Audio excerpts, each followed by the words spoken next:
je ne pourrai pas te dire combien je t'aime, alors entends mon cœur. Que le Seigneur entende nos cœurs ce matin, nos cœurs reconnaissants, nos cœurs pleins d'amour, nos cœurs bénis pour cette Église, pour cette couverture spirituelle, pour notre leader. Et effectivement, je peux vous confirmer que cette tâche-là est vraiment prise au sérieux. Il s'assure que chaque fois que quelqu'un doit passer sur l'autel, qu'on soit dans la direction de ce que Dieu est en train de vouloir faire. Pas juste venir pour ce qu'on connaît, mais qu'on puisse atteindre les buts de Dieu pour la saison. Que Dieu te bénisse. Que Dieu te bénisse pour tout ton impact, ta passion, le prix payé et surtout pour le modèle d'abnégation que tu es pour chacun d'entre nous au nom de Jésus. Amen, amen, amen. Et je crois que ce matin, par la grâce de Dieu, il nous fera du bien aussi. Tu peux saluer ton voisin et lui dire « Grandissons en maturité ». Dis à l'autre voisin « Grandissons en maturité ». Tu peux t'asseoir, c'est le thème de notre message de ce matin, grandir en maturité. Oh Saint-Esprit de Dieu, prends le total contrôle ce matin et parle à nos cœurs. Depuis dimanche dernier, tu es dans une circoncision, tu es vraiment en train de toucher certains aspects très, très, très délicats de nos vies pour juste assurer que nous sommes là où il faut, en train de faire ce qu'il faut en cette saison et surtout en cette année d'explosion divine. Que toute la gloire te revienne au nom suprême de Jésus. Amen, amen, amen. Amen. Vous vous souvenez du message du dimanche dernier? J'espère, j'ose croire que tu as réécouté le message au moins une fois.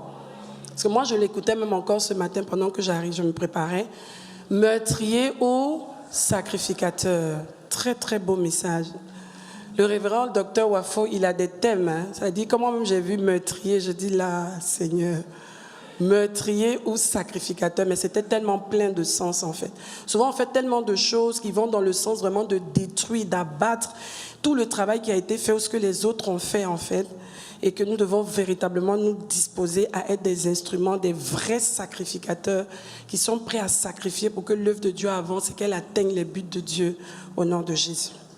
Alors grandir en maturité, c'est quoi grandir? Grandir, c'est se développer en fait en maturité. Et ceci est manifeste par la prise de conscience de la raison de notre existence. Notre mission sur terre est vivre pour l'accomplir. C'est la prise effective de nos responsabilités divines, puisqu'ici il est question de la maturité spirituelle. Quand on est bébé, on grandit jusqu'à ce qu'on atteigne la maturité, le plein épanouissement, où toutes nos facultés, toutes les vertus, tout l'équipement utile à ce que nous puissions atteindre, c'est-à-dire de façon maximale, en fait, la destinée que Dieu a pour nous arrive à manifestation. Pendant ce processus-là, on parle de croissance, on parle de grandir, d'accord? Donc pour nous, de la même manière qu'un enfant naît, et qu'on sait que cet enfant-là sera appelé à avoir des responsabilités dans la vie. Mais quand il a 1 an, 2 ans, il n'a aucune responsabilité. Enfin, je veux dire, il n'a conscience de rien. Il est juste à la maison, il mange, il fait tout ce qu'il a à faire. Il ne se rend même pas compte qu'il y a des enjeux sur sa vie, en fait. Et la semaine dernière, j'ai reçu une photo du docteur. Une photo de tout petit, je pense qu'il devait avoir 2 ans ou 3 ans. Oh, j'ai zoomé sur la photo, je regardais les détails. Et pendant que j'étais en train de regarder, le Saint-Esprit me disait, tu te rends compte, dans ce petit corps-là, il y avait déjà tout ce qu'il fallait. C'est-à-dire, Dieu avait déjà tout mis et il avait disposé sur le chemin tout ce qu'il fallait pour qu'il puisse atteindre les objectifs de Dieu. Et c'est pareil pour toi et moi, en fait. Est-ce que tu te rends compte qu'à un moment donné, tu n'as même pas chaussé 10? Mais aujourd'hui, il y en a qui chaussent 46. Il y en a qui chaussent 48. Je ne sais même pas si 50 même existe, je ne sais pas. Ça existe. Donc, on est en croissance, en fait. Et à un moment donné, on atteint la pleine maturité. Mais ce qui caractérise la maturité, c'est la capacité d'identifier le but de sa vie, d'identifier qu'il y a une raison pour laquelle on est sur la terre. On n'est pas juste venu sur la terre pour vivre. Et même quand on rentre dans une communauté, on n'est pas juste dans une communauté juste pour avoir un nom inscrit dans une église ou bien comme avoir une carte de membre. Mais c'est parce qu'il y a un objectif à atteindre. Donc ce qui emmène vraiment à la maturité, c'est la prise de conscience justement de la mission et de la responsabilité. On va prendre le cas de notre Seigneur Jésus qui est notre modèle par excellence. Luc 2, verset 40. Et Dieu merci, Jésus est venu sur la terre comme nous. Il est né d'une femme, il a été bébé et il a grandi. Et à 33 ans pile, il a atteint la plénitude des objectifs que Dieu voulait qu'il atteigne à la croix de Golgotha. Et il est ressuscité le 3e jour. Et jusqu'à aujourd'hui, il continue à travailler. Et nous aussi, nous continuerons son œuvre sur la terre. Le petit enfant grandissait et se développait. Il était très intelligent et il était évident que la faveur de Dieu reposait sur lui. Amen. Jésus, notre modèle, a vécu avec la conscience très tôt de ses responsabilités. Souvent, j'aimerais bien, mais en tout cas, quand on va arriver au ciel, on va demander à Jésus, parce que moi j'ai beaucoup de questions comme ça en réserve. Comment c'était quand tu étais petit, à 7 ans, dans la maison? Tu faisais quoi? Quand les autres jouaient, tu jouais aussi, tu faisais quoi? Mais Jésus, la Bible nous fait remarquer qu'il était très tôt conscient de ses responsabilités. Et on va le voir. Luc 2, le même chapitre de Luc 2, verset 42. Quand Jésus eut 12 ans, ils y montèrent comme de coutume pour la fête à Jérusalem donc. Et pour la première fois, Jésus les accompagnait. Ok, 46 à 49. Donc Jésus les accompagne pour la première fois et au bout de 3 jours, donc Jésus arrive là-bas à la fête et puis à un moment donné, il perd Jésus de vue. Donc il perd aussi, il ne suit pas ses parents et ses parents s'imaginent qu'il est dans le groupe des voyageurs et tout.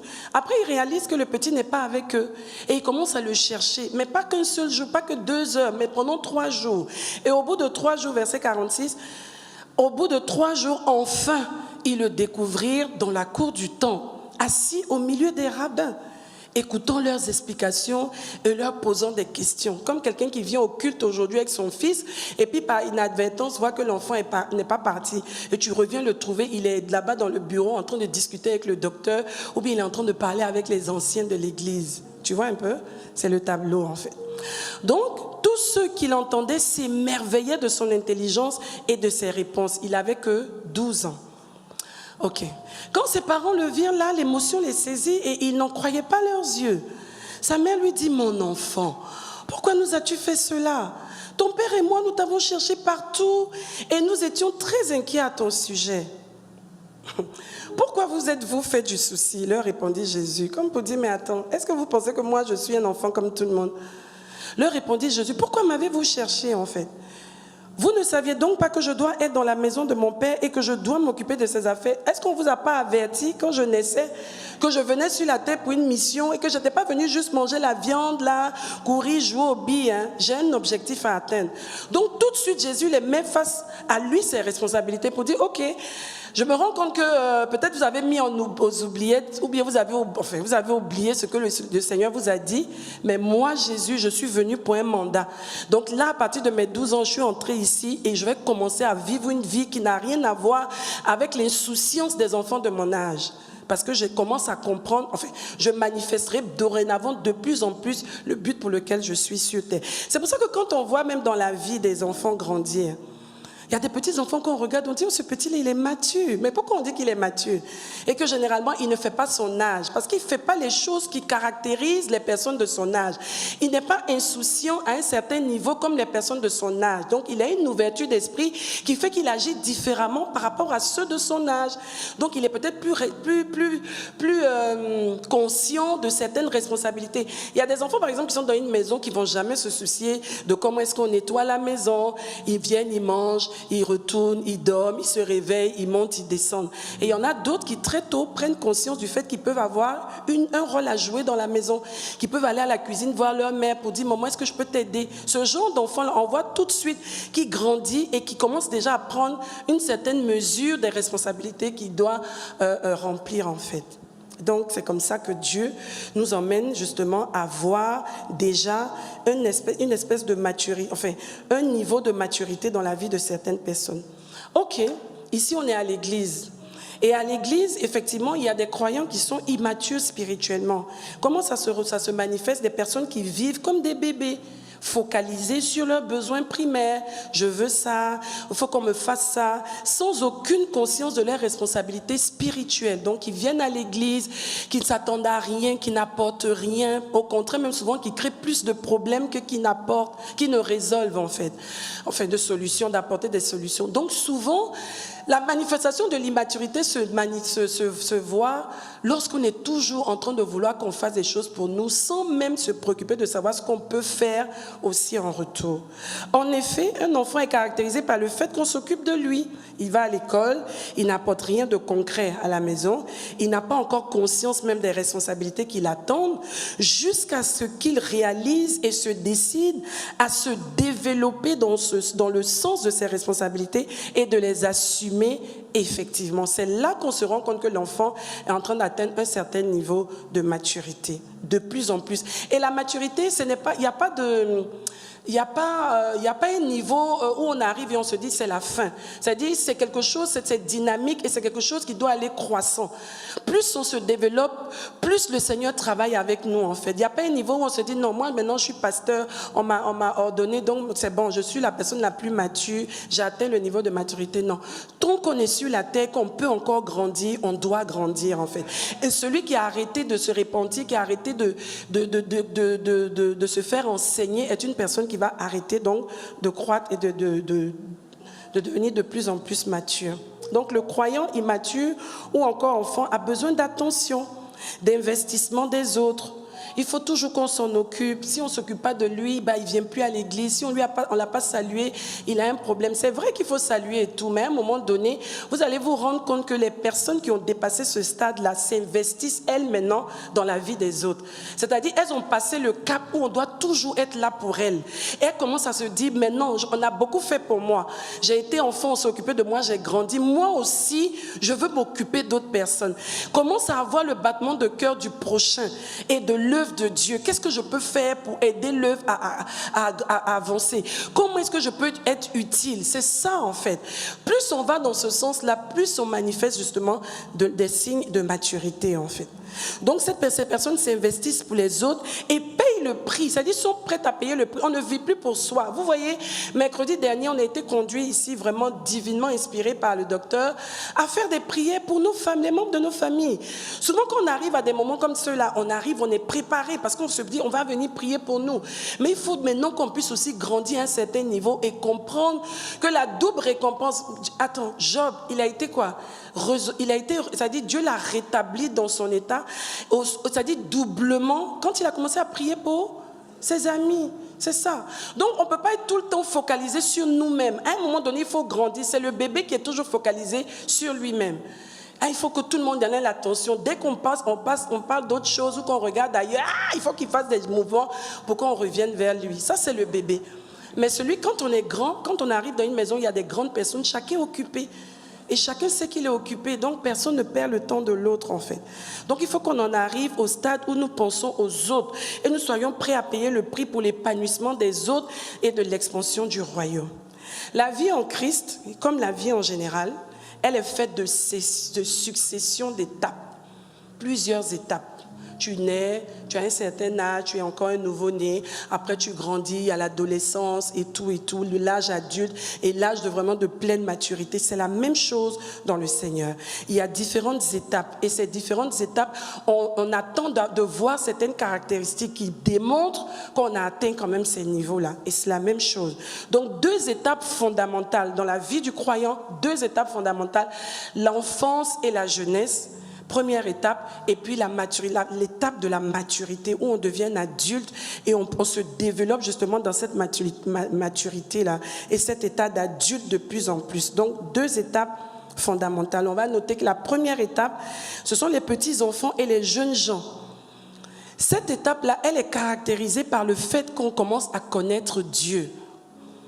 on commence à être intéressé par les choses de Dieu. Dès qu'on vient du monde où on n'avait aucune notion de Dieu, où même Dieu ne nous intéressait pas vraiment, les choses de Dieu n'avaient aucun intérêt pour nous. Et puis à un moment donné, on commence à avoir de l'intérêt et à se sentir poussé vraiment vers la connaissance du Dieu qui nous a sauvés, pour savoir exactement qui il est en fait. Parce qu'effectivement, on ne peut pas être utile entre les mains de Dieu si on ne le connaît pas. Personne ne peut être utile dans les mains de Dieu s'il ne le connaît pas, parce que Dieu ne pourra pas l'utiliser à 100% en fait. Il faut que nous puissions développer la quête de la connaissance. Et je bénis Dieu pour cet hôtel du temple de la foi où véritablement tout est fait pour que personne ne dise que non, j'ai manqué de connaissance. Chaque jour, la parole est à profusion, les enseignements à profusion, les temps de prière à profusion, les temps de jeûne à profusion. Pourquoi? Pour inciter chacun d'entre nous à développer le fait de creuser pour connaître en fait. Gloire à Dieu pour ça. À ce stade-là, donc, de jeunes, de petits-enfants et jeunes gens, on découvre notre identité, en fait. C'est magnifique. Ah, je suis enfant de Dieu. Je suis pas venu sur la terre accompagner les autres. On se rend compte bien qu'il y a quelque chose, il y a un plan en fait qui dirige nos vies. On découvre qu'on a de l'autorité, qu'au nom de Jésus, on peut chasser un démon et le démon s'en va. On se rend compte qu'on peut guérir, on peut imposer les mains aux malades et les malades sont guéris. On réalise qu'il y a une puissance qui nous est conférée et qui vit, qui marche avec nous en fait. Donc du coup, ça nous permet de savoir que nous ne sommes plus à l'état où nous étions avant en fait, de païens. Nous sommes maintenant des enfants authentiques de Dieu avec tous les pouvoirs qui l'attestent. Et ainsi, nous réalisons aussi que nous avons des bénédictions tous les jours. Quand on lit la Bible, on se rend compte qu'on est appelé à vivre une vie qui est une vie bénie. Jésus dit, je suis venu afin que mes brebis aient la vie et qu'elles soient dans l'abondance. Pourquoi? Parce que je suis venu réparer le tort que le voleur a manifesté quand il est venu voler, égorger et détruire. Aujourd'hui, moi, je suis venu pour vous apporter la vie. Donc, on découvre que Dieu n'est pas si, comme le diable nous a montré avant, un Dieu méchant, un Dieu qui ne nous veut pas du bien. Bien au contraire, un Dieu qui nous veut trop de bien. Etc., etc. Mais à cette étape-là, on n'est pas vraiment utile au royaume parce qu'on n'a pas totalement pris la mesure de nos responsabilités. Déjà, découvrir notre appel, effectivement, et être productif comme Dieu veut. Ok, la Bible nous montre un peu les caractéristiques d'un petit enfant dans le Seigneur. Ça n'a rien à voir avec l'âge physique, ça a tout à voir avec l'âge spirituel. Donc vous ne voyez pas des jeunes ou des petits. On peut avoir 50 ans, on peut avoir 20 ans d'ancienneté à l'église et être toujours à l'état d'enfant, de petit enfant ou de jeunes gens. Donc ça n'a rien à voir avec les titres aussi et l'ancienneté. On y va. 1 Jean 2, verset 12. Je vous écris, petits enfants, parce que vos péchés vous sont pardonnés à cause de son nom. Gloire à Dieu. Dieu nous a sauvés par le sang et le nom de Jésus. Gloire à Dieu. Verset 13. Verset 13, à la deuxième phrase, à la dernière, la troisième phrase. Je vous ai écrit, petits enfants, parce que vous avez connu le Père. Gloire à Dieu. Jésus vous a fait connaître le Père et aujourd'hui vous êtes nés de nouveau. Ok. Verset 18 à 26, un peu long mais nécessaire. Voici maintenant l'alerte qui est faite, ou alors l'alerte qui est faite aux jeunes, aux petits enfants pour leur dire faites attention. Voilà ce qui peut vous guetter au stade où vous êtes. Petits enfants, c'est la dernière heure. Et comme vous avez appris qu'un antéchrist vient, il y a maintenant plusieurs antéchrists. Par là, nous connaissons que c'est la dernière heure. Ok. Ils sont sortis du milieu de nous, mais ils n'étaient pas des nôtres. Sachez qu'il y a des gens qui sont avec nous, mais qui ne sont pas forcément des nôtres. Vous devez en être conscient. Car s'ils eussent été des nôtres, ils seraient demeurés avec nous. Mais cela est arrivé afin qu'il fût manifeste que tous ne sont pas des nôtres. Ok. Pour vous, vous avez reçu l'onction, c'est bien, de la part de celui qui est saint, et vous avez tous de la connaissance, c'est très bien. Je vous ai écrit, non que vous ne connaissiez pas la vérité, mais parce que vous la connaissez et parce qu'aucun mensonge ne vient de la vérité. Donc sachez qu'on ne peut pas trouver du mensonge dans la vérité, mais faites attention de trouver le mensonge ailleurs. Qui est menteur? Celui qui nie que Jésus est le Christ. Celui-là est l'antéchrist, qui nie le Père et le Fils. Quiconque nie le Fils n'a pas non plus le Père. Quiconque confesse le Fils a aussi le Père. Ce que vous avez entendu dès le commencement demeure en vous. Si ce que vous avez entendu dès le commencement demeure en vous, vous demeurerez aussi dans le Fils et dans le Père. Voici le chemin qui va vous garantir de pouvoir évoluer à la prochaine étape. Verset 25. Et la promesse qu'il nous a faite, c'est la vie éternelle. Amen. Je vous ai écrit ces choses au sujet de ceux qui vous égarent. Parce qu'au stade où vous êtes un tout petit peu vulnérable quand même et le diable va essayer de venir vers vous. Mais non, ne vous inquiétez pas, la parole et la connaissance diligemment que vous recherchez va vous aider à vous garder afin que vous puissiez croître pour aller à la prochaine étape. Gloire à Dieu. Amen. Éphésiens 4, verset 14. Éphésiens 4, verset 14. La Bible dit, car il ne faut pas que nous restions toujours de petits enfants. On peut lire ça ensemble, s'il vous plaît? 1, 2, 3. Car il ne faut pas ressemblant, ballotté par les flots et entraîné ça et là. Ça, c'est comme ça qu'on voit en fait la vie de quelqu'un qui est encore un petit enfant. Il peut être ballotté partout parce qu'il n'est pas stable, il ne comprend pas forcément tout. Et s'il n'est pas bien encadré, il peut être emporté. Ok, allons-y. C'est-à-dire à chaque doctrine en vogue. Ne soyons pas à la merci d'hommes instables et sans scrupules qui, par leur art de présenter leurs inventions mensongères, cherchent à entraîner les autres dans les séductions de l'erreur. Certains même peuvent se retrouver à l'église. Certains même peuvent se retrouver en certaines responsabilités. Identifiez-les et fuyez-les. Les jeunes gens, l'étape de la jeunesse, donc l'adolescence et la jeunesse, 1 Jean 2, 13 toujours, à la deuxième phrase, il dit, je vous écris jeunes gens parce que vous avez vaincu le malin. Alléluia. Je vous ai écrit petits enfants parce que vous avez connu le Père, mais vous les jeunes gens là, vous avez vaincu le malin. Voilà une nouvelle étape. Gloire à Dieu. Verset 14. De 1 Jean 2 toujours.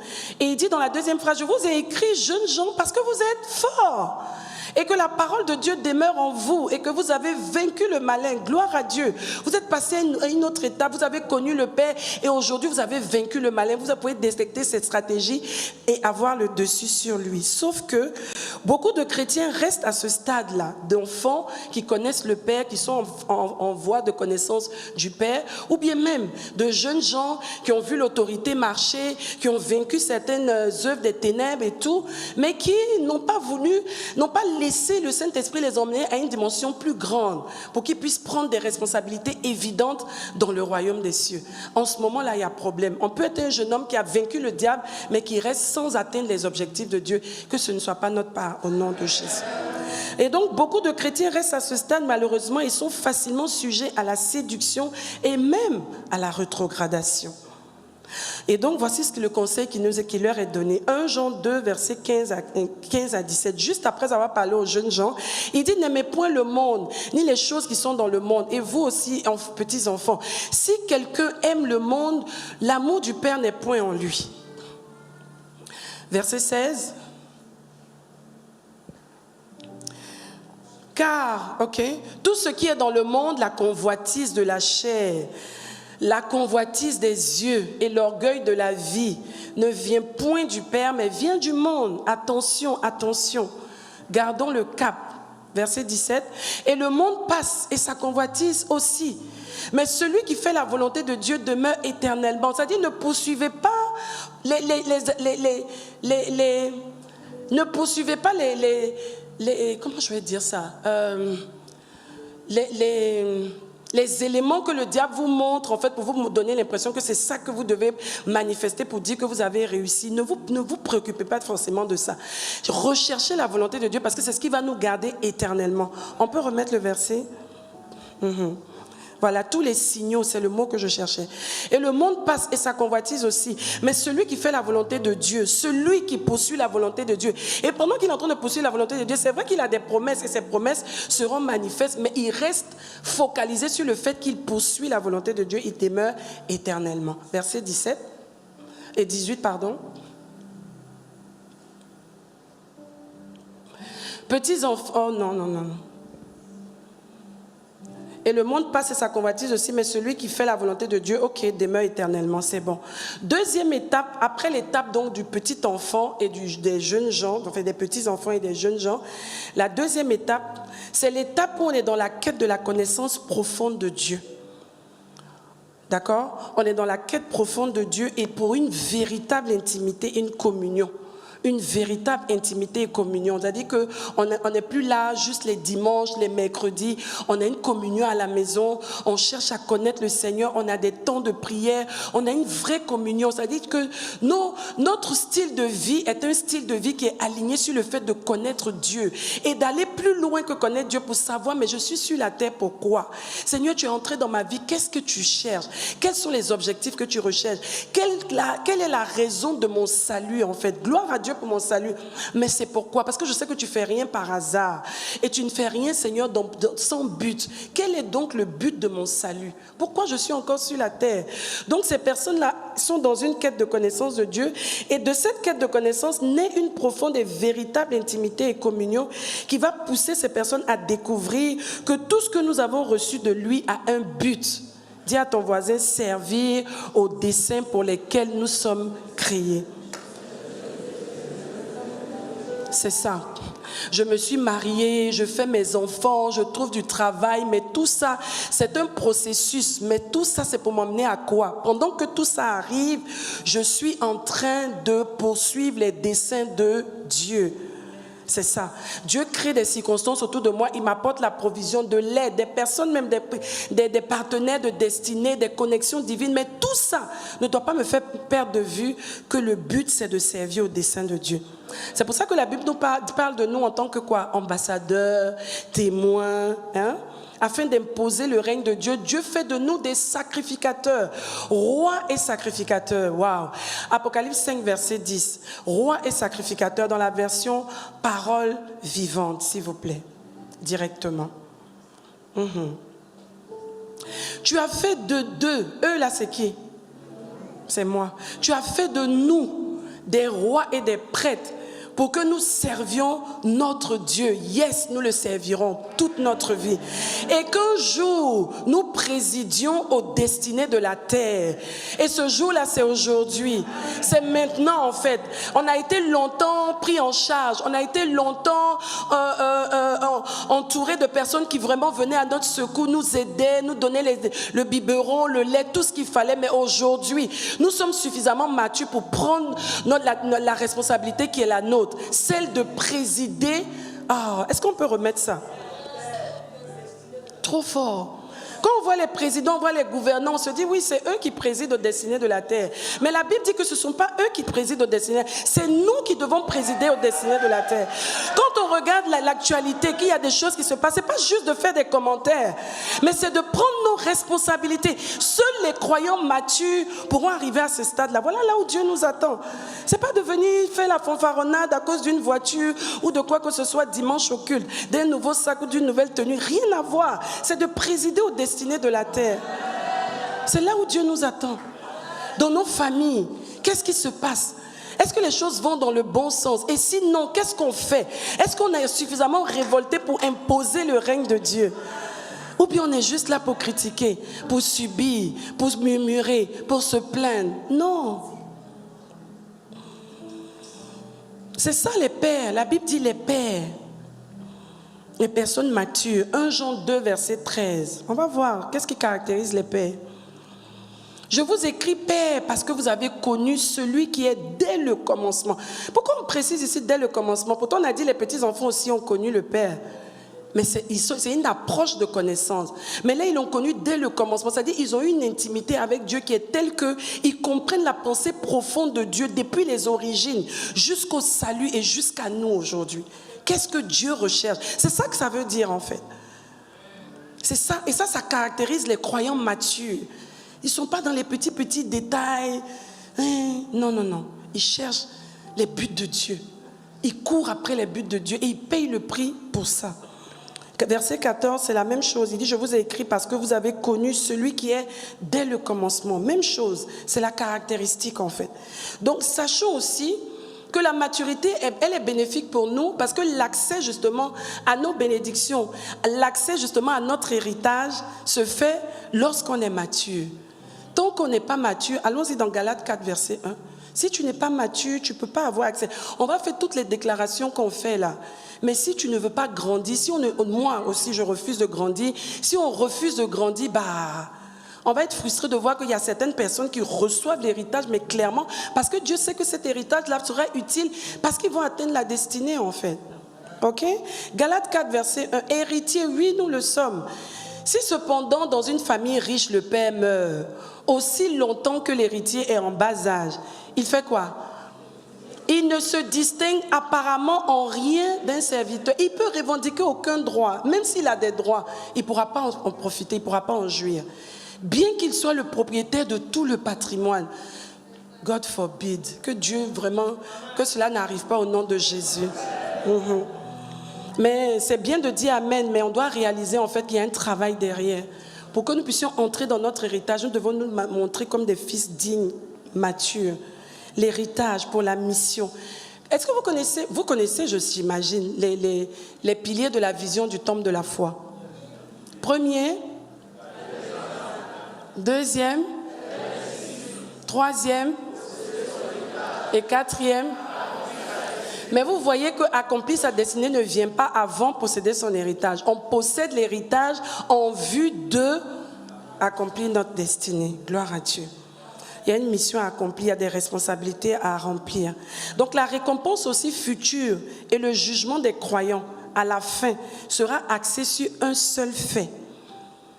Donc tout ce qu'on a fait là, Dieu va regarder pour voir si on a servi au but pour lequel il nous a suscités sur la terre. Oh, j'ai été au temple de la foi, c'est moi qui chantais tous les jours. Oui, c'est bien. Est-ce que les buts ont été atteints pendant que tu chantais? Est-ce que les buts ont été atteints dans ta famille? Est-ce que les buts ont été atteints dans ton monde?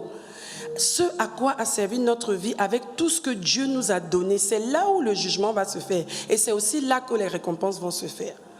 Donc il faut que chacun d'entre nous puissions accepter de grandir et vraiment embrasser notre destinée et les responsabilités qui sont les nôtres. Si on a vécu avec légèreté et négligence, manque d'engagement, ça va se savoir. Mais si on a porté effectivement beaucoup de fruits pour les intérêts du royaume, ça va se savoir. C'est à la fin là. Mais tu sais, le pasteur même peut te nommer, il peut te faire même une cérémonie de reconnaissance. Mais c'est à la fin là-bas qu'on saura vraiment ce qui a été. C'est pour ça que nous devons faire attention à la manière dont nous faisons l'œuvre de Dieu. Même dans la manière, quand vous voyez quelqu'un qui est en train de grandir en maturité, même dans sa manière de servir Dieu, vous voyez que la personne est diligente. La qualité de son service, le sérieux dans son service. Parce que la personne est consciente des responsabilités. Ça ne va pas être quelqu'un qui va faire son service en étant peut-être même une occasion de chute pour quelqu'un dans le même groupe. Non. Au contraire, c'est une personne qui va pousser tout le monde à aller de l'avant et à grandir et à travailler de mieux en mieux en fait. Donc la qualité, le sérieux de notre service, dans notre appel démontre notre niveau de maturité spirituelle. Vous allez vous rendre compte que dans une communauté, dans un groupe, il y a des personnes qui se mettent toujours au-dessus pour que les choses avancent. Ça, c'est un signe de maturité. Et il y a des personnes qui sont toujours en train de chercher qu'on soit toujours dans les petits problèmes pour ne jamais avancer. Ça, c'est un signe d'immaturité. Et que Dieu nous aide. Alors la question évidente, c'est comment donc grandir en maturité spirituelle? C'est ce que vous allez me demander. Tout ça, c'est bien, mais maintenant on fait comment? Premièrement, on va dans une quête de la connaissance de Dieu. Systématique. Connaissance systématique de Dieu. Quand je dis systématique, ça veut dire dans tout ce que nous faisons, tout ce qui peut nous aider à adopter un style de vie pour que nous puissions grandir, on le fait. Vous savez, même dans le naturel, quand on dit que quelqu'un veut grandir, qu'est-ce qu'il faut? Il faut bien l'alimenter et lui donner une bonne hygiène de vie, n'est-ce pas? Donc la personne doit prendre des décisions au quotidien, des choix de vie au quotidien qui vont garantir sa bonne santé, je veux dire physique ou mentale. C'est la même chose. Donc nous, on doit se nourrir, on doit connaître Dieu, on doit aller à la quête de la nourriture spirituelle. Et c'est pour ça que la Bible dit, dans Matthieu 4,4, Jésus répondit, il est écrit, l'homme ne vivra pas de pain seulement, mais de toute parole qui sort de la bouche de Dieu. Et maintenant, nous avons appris que ce n'est pas seulement le pain qui nous fait grandir physiquement, c'est vrai, mais il y a même la nourriture spirituelle qui nous fait même grandir spirituellement. Il y a des enfants qui sont nourris et par le pain et par la parole. Et vous voyez le développement de ces enfants, même les nouveaux-nés qu'on présente souvent, ils ont un développement spécial. Pourquoi? Parce qu'il y a un mix, non seulement dans le naturel, mais aussi dans le spirituel. Gloire à Dieu pour ça. Psaume 1, versets 1 à 3, la Bible dit « Heureux l'homme ». Voilà un signe de maturité, une disposition à ne pas marcher selon le conseil des méchants, à ne pas s'arrêter sur la voie des pécheurs et à ne pas s'asseoir en compagnie des moqueurs. Pourquoi? Parce qu'on veut trouver son plaisir dans la loi de l'Éternel et la méditer jour et nuit. Et quel résultat ça aura? On sera comme un arbre planté près d'un courant d'eau qui donne son fruit en sa saison et dont le feuillage ne se flétrit point. Tout ce qu'il fera lui réussira. Amen.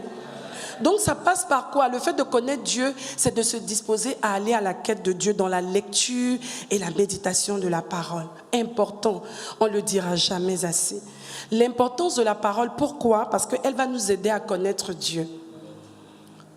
Elle va nous aider. Et je vous assure qu'on ne finit pas d'apprendre à connaître Dieu. Chaque jour, on apprend à connaître Dieu. Il est tellement immense qu'on est émerveillé chaque fois parce que la révélation nous emmène à ouvrir un pan qu'on ne connaissait même pas avant. On peut lire le même verset biblique et puis ça s'allume devant nous de façon différente. Donc la connaissance de Dieu, elle est continue en fait. Connaître Dieu. Et donc la parole va nous aider à connaître Dieu. Elle va nous informer de ce que nous sommes devenus en Christ. Donc elle va nous montrer notre identité. Identité d'enfant de Dieu, identité de petit frère de Jésus-Christ et tout ce que cela implique, la nouvelle identité. Elle va nous montrer nos avoirs, c'est-à-dire notre héritage, comme on disait tout à l'heure. Notre héritage en Christ, elle va nous montrer ça. La parole, elle est remplie de tout ce qui est promesse en ce qui concerne notre héritage. Et gloire à Dieu pour ça. La parole nous instruit sur comment les posséder, pas juste les connaître, mais comment les posséder. Dont on parlait tout à l'heure avec le docteur, on parlait tout à l'heure, la portion d'alliance. Voilà un principe que le diable est en train de vouloir justement faire arrêter parce qu'il sait que c'est une clé en fait pour nous, pour avoir le ciel ouvert au-dessus de nous. Et voilà, vous voyez le témoignage de la dame. On allait l'opérer, on ne sait même pas ce qui allait se passer en fait. Non. Elle a dit non. Et gloire à Dieu qui a fait intervenir la voix de son pasteur. Parce que peut-être si c'était sa propre voix, peut-être qu'elle n'aurait pas suffisamment prêté attention à ça. Pour qu'elle sorte de là, en fait. Donc il y a des principes. Et le diable va essayer de nous dérouter. Mais on doit rester ferme sur ces principes-là pour recevoir nos bénédictions. Et la parole nous enseigne le but auquel cela devra servir. Surtout ça. C'est-à-dire quand on baigne dans la connaissance de Dieu et de sa parole, on saura que tout ce que Dieu nous donne là, ce n'est pas pour la vantardise, ce n'est pas pour notre gloire, ce n'est pas pour prouver quelque chose, ce n'est pas pour se venger d'une injustice, non, c'est pour servir Dieu en fait. Ensuite, après la lecture et la méditation, la persévérance dans les enseignements. La persévérance, avant ça, être rattaché à une bonne église locale. Voilà. C'est-à-dire avoir une communion avec la parole et puis être rattaché à une bonne église locale. Une église où la parole de Dieu est enseignée, où toi-même tu peux prendre des références et aller vérifier comme les fidèles de Béret, pour aller s'assurer que ce qu'on a dit là, c'est vraiment dans la Bible. Pas les endroits où on ne cite même pas de versets, tu ne sais même pas si ça existe. On te donne la possibilité d'aller vérifier en fait. C'est très important. Être dans une bonne église s'entend sous un bon leadership, un bon pasteur. Ok. C'est pour ça que la Bible les a justement institués, les 5 dons de ministère, Éphésiens 4, versets 11 à 13. Ces dons aux hommes sont variés. Oh, il nous a donné certains frères comme apôtres, d'autres comme porte-parole de Dieu, d'autres comme évangélistes, d'autres encore comme bergers et enseignants. Waouh! Tous ces dons ont été accordés pour le perfectionnement des chrétiens, des croyants, afin qu'ils soient tous convenablement équipés. Dieu veut s'assurer que personne n'a d'excuses pour dire que je n'ai pas pu remplir mes responsabilités parce que je ne savais pas. Non. Donc le rôle des pasteurs, c'est pour ça que Dieu sera très intransigeant avec les hommes de Dieu, parce que nous devons jouer le rôle d'intermédiaire, de micro, de porte-parole, afin qu'ils soient convenablement équipés pour leur service et que chacun soit rendu comment? Capable d'exercer quoi? Son ministère, ça veut dire ses responsabilités en vue de la formation du corps du Christ. Verset 13. Il nous a donné ses frères pour que nous parvenions à une profonde unité dans le moyen de la foi et d'une parfaite connaissance du Fils de Dieu et que nous devenions comment? Majeurs. Et non seulement majeurs, pleinement matures. Donc on ne vient pas à l'église juste pour être à l'église. On vient à l'église pour être équipé, pour grandir. Et on doit voir le processus de croissance et de maturité au fur et à mesure de notre présence à l'église. Et qu'ils atteignent donc alors, que notre personnalité atteigne son plein épanouissement, pas notre ancienne, la personnalité que Dieu veut manifester en fait, atteigne son plein épanouissement sur le modèle du Christ et que nous formions tous ensemble cet homme parfait qui constitue la plénitude qui nous vient du Christ. Amen. Ensuite, la persévérance dans les enseignements. Pas juste écouter un message, ça a été waouh, non. Quand ça a été waouh, il faut repartir, écouter et réécouter pour prendre tout ce qu'il y a dedans comme révélation et comme substance en fait. Donc la persévérance dans les enseignements, dans la communion fraternelle, le fait même de se retrouver en communauté, ça nous aide, ça nous fortifie. D'accord? Les prières, la communion fraternelle, la fraction du pain, on prend le repas d'alliance, c'est très bien ensemble. Les prières, les jeûnes, toutes ces choses, c'est parfait. Ça nous garde et ça nous préserve. Acte 2, versets 42-43. Pardon. Il persévérait dans l'enseignement des apôtres, dans la communion fraternelle, dans la fraction du pain et dans les prières. Et la crainte s'emparait de chacun. C'est-à-dire tout le monde avait une saine crainte de Dieu et tout le monde était gardé en fait dans la sanctification, dans le fait d'atteindre les buts de Dieu, dans le fait de ne pas s'amuser avec sa vie en fait, si on peut le dire de façon simple. Et il se faisait quoi? Beaucoup de prodiges et de miracles par les apôtres. Dans une église où les gens acceptent de grandir et d'atteindre une certaine maturité, le Saint-Esprit est à l'aise pour travailler. Et il se passe beaucoup de prodiges, de miracles et toutes ces choses. Mais si les personnes ne veulent pas grandir, c'est difficile. On est toujours encore à la couche, alors qu'on devrait être déjà en train d'aller évangéliser et gagner des âmes en fait. Que Dieu nous aide. Donc ces 4 éléments que je viens de citer sont le préalable pour vivre effectivement une véritable vie de foi, puisque la foi vient de ce qu'on entend et ce qu'on entend vient de la parole de Christ. Donc une vie motivée par une confiance totale en Dieu et le désir ardent de faire sa volonté. Amen. Et deuxième point donc pour grandir après la connaissance de Dieu, 2, c'est de découvrir et accomplir ses responsabilités divines naturellement. Découvrir et accomplir ses responsabilités divines. Personne ne peut dire je suis né sur la terre vraiment juste pour être là. Non, il y a toujours un but que Dieu doit atteindre et on doit aller chercher à connaître ce but-là. La découverte donc, premier point, est l'accomplissement de son appel. Éphésiens 2, verset 10. La découverte et l'accomplissement effectif de son appel. Car nous sommes son ouvrage, ayant été créés en Jésus-Christ, pourquoi? De bonnes œuvres que Dieu a préparées d'avance afin que nous les pratiquions. Quand tu avais 1 an, tu n'avais aucune idée de toutes les bonnes œuvres, ou bien même alors quand tu avais 1 an dans la nouvelle naissance, je veux dire. Mais aujourd'hui, tu te rends compte de plus en plus que les bonnes œuvres sont en train d'être accomplies et manifestes au fur et à mesure, n'est-ce pas? Tu peux cocher, ah waouh, Dieu a permis qu'on puisse le faire. Ah waouh, donc c'est pour un dessein comme ça que Dieu m'a suscité. Gloire à Dieu, c'est ça. Éphésiens 1, versets 17 à 19. Ce que je demande, c'est que le Dieu de notre Seigneur Jésus-Christ, le Père qui possède toute gloire, vous donne l'esprit de sagesse, nous donne, et de pénétration spirituelle pour que nous puissions sonder ces mystères afin d'arriver à mieux le connaître. Verset 18.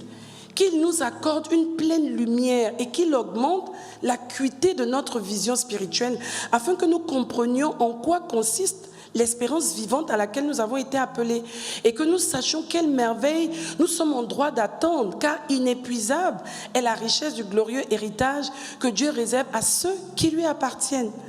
Verset 19, waouh, vraiment, vraiment. que nous prenions conscience de l'étendue incommensurable du pouvoir dont il dispose en faveur de nous qui plaçons notre confiance en lui. Amen. Et ensuite, nous devons être constamment comment? À l'écoute du Saint-Esprit. Si nous avons découvert notre appel et que nous avons décidé de nous engager pour que cet appel-là soit manifeste, nous avons impérativement besoin du Saint-Esprit pour entendre les instructions au fur et à mesure afin que nous puissions pratiquer toutes les bonnes œuvres qui sont préparées d'avance, les identifier et les pratiquer. Jean 10, verset 27, la Bible dit, et c'est Jésus qui parle, « Mes brebis entendent ma voix, je les connais et elles me suivent. » Les brebis matures, elles connaissent la voix de leur berger. Elles entendent sa voix et elles le suivent. Souvent, vous allez voir que c'est les plus petits là, qui sont souvent distraits. On est obligé de les ramener pour dire, voici la route ici, suivez-nous. Mais que Dieu nous aide à entendre la voix du berger et à suivre cette voie-là. Et gloire à Dieu pour le Saint-Esprit qu'il nous a donné. Jean 16, verset 13. Quand le Consolateur sera venu, oh le Saint-Esprit, Esprit de vérité, il nous conduira dans toute la vérité pour qu'aucun mensonge ne puisse prévaloir contre nous. Car il ne parlera pas de lui-même, mais il dira tout ce qu'il aura entendu et il nous annoncera les choses à venir pour qu'on ne soit aucunement dans la confusion. Et la Bible dit dans Romains 8, verset 14, oh, merci Seigneur. Voilà aussi un critère de reconnaissance d'un croyant mature.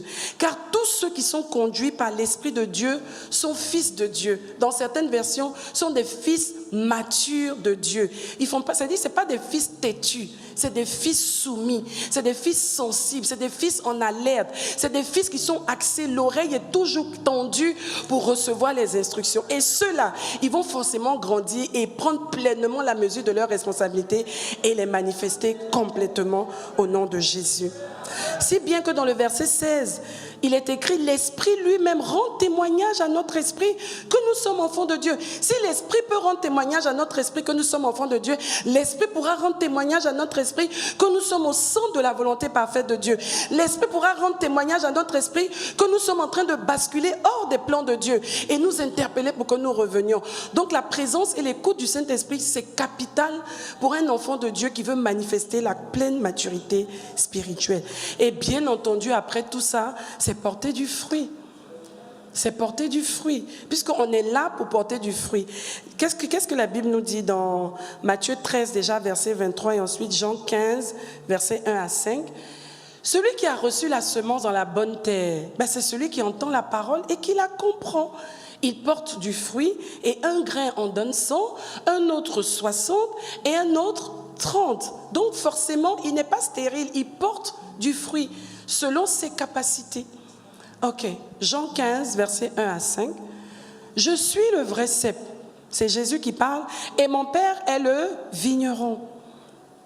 Tout sarment qui est en moi et qui ne porte pas de fruit, il le retranche.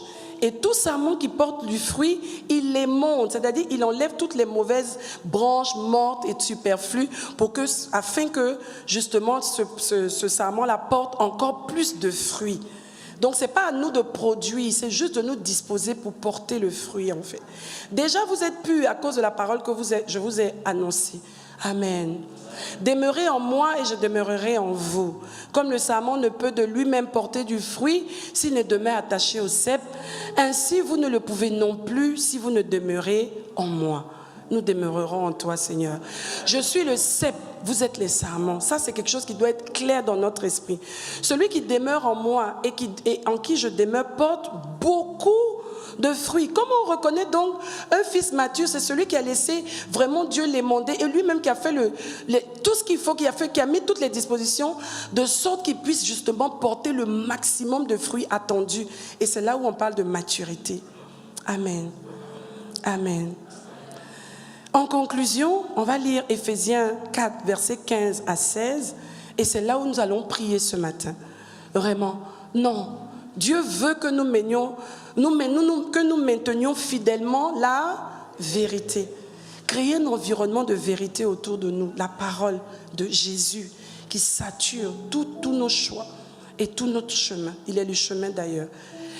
Que nous maintenions fidèlement la vérité dans l'amour et que nous la prêchions par quoi? Toute notre vie. Ainsi, nous entrerons dans une communion toujours plus intime avec celui qui est la tête de l'Église, le Christ vivant. Nous grandirons vers lui à tous égards, jusqu'à ce que nous ayons pleinement atteint sa mesure. Amen. Car c'est de la tête que tout le corps tire quoi? Cohésion et unité. C'est en restant dans sa dépendance que l'ensemble, bien lié et coordonné grâce aux différents muscles et ligaments, forme une structure harmonieuse, à condition que chaque organe remplisse son office suivant la fonction qui lui a été assignée et selon les forces et capacités qui lui ont été données pour suffire à ses besoins. Wow. De cette manière, en assurant l'activité attribuée à chaque partie, tous les membres contribuent ensemble dans un esprit d'amour à la croissance organique du corps qui s'élève comme un édifice. Nous sommes le corps de Christ. Et si le corps de Christ doit prendre pleinement justement la dimension attendue, il faut que chaque membre à l'intérieur que nous sommes puisse se développer et atteindre la maturité attendue. Prions le Seigneur. Prions le Seigneur. Non, n'acclamons pas, prions d'abord le Seigneur, s'il vous plaît. Prions le Seigneur. Père, vraiment, ce matin, nous voulons te rendre grâce pour ta fidélité. Le but ici, c'est vraiment de réaliser qu'il y a tellement d'enjeux en cette fin de temps que ce n'est pas le moment de se laisser distraire, ce n'est pas le moment de se laisser défocaliser, mais que nous puissions rester concentrés sur les responsabilités qui sont les nôtres. Au-delà de toutes nos adversités, défis, challenges personnels, que nous puissions mettre au-devant de nous les grands objectifs, les grandes responsabilités divines qui sont placées sur nos vies et que nous puissions remettre chaque chose à sa place à partir de là en fait. Et que toutes les priorités soient faites à partir justement de cette grande priorité de vie qui est placée sur nos vies. Esprit de Dieu, aide chacun d'entre nous à manifester justement le désir de grandir et de prendre de plus en plus les responsabilités qui nous sont conférées par toi et par l'assistance du Saint-Esprit au nom suprême de Jésus. Amen, amen et amen. Gloire à Dieu.